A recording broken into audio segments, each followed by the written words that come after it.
আমি বিশ্বাস করি একদিন আমরা সেই স্বাধীন সার্বভৌম সত্যিকারের যে স্বাধীনতা সার্বভৌমত্ব সেই বাংলাদেশটা পাবো। একটা বিষয় নিয়ে আমি সবাইকে একটু অনুরোধ করব চিন্তা করার, যে এই যে মাঝে মাঝে যে আগ্রাসনটা চলে আসে আমাদের উপর, রিফর্ম তো হবেই, সংস্কার হবে, এই যে আগ্রাসনটা যে চলে আসে, the aggression from outside of my country, who will stop that?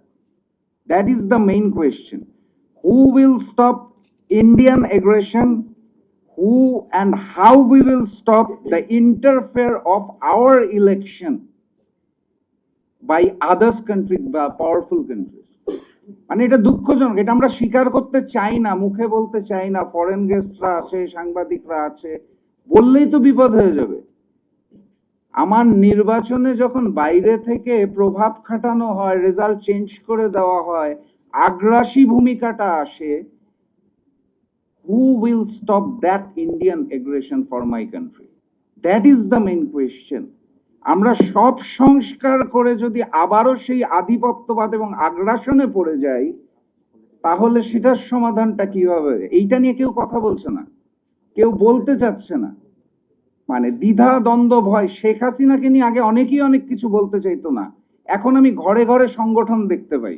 গত বছরের 30 তারিখ আমরা যে 36টা সংগঠন বসেছিলাম, আজকে যদি ডাকা হয় আমার ধারণা 136টা সংগঠন বসতে রাজি হবে শেখ হাসিনার বিরুদ্ধে কথা বলতে। কিন্তু এখনো ওই যে জুজুবুরির ভয়টা আমার প্রতিবেশী রাষ্ট্রকে নিয়ে, এই ভয়টা তো ওই 36-এর মধ্যেও রয়ে গেছে। সেখান থেকে বেরোবো কখন? সেই পরিপূর্ণ স্বাধীনতা এবং সার্বভৌম যেটা খালি মুখে বলে যাচ্ছি, সেটার বাস্তবায়নটা কখন হবে, কিভাবে হবে?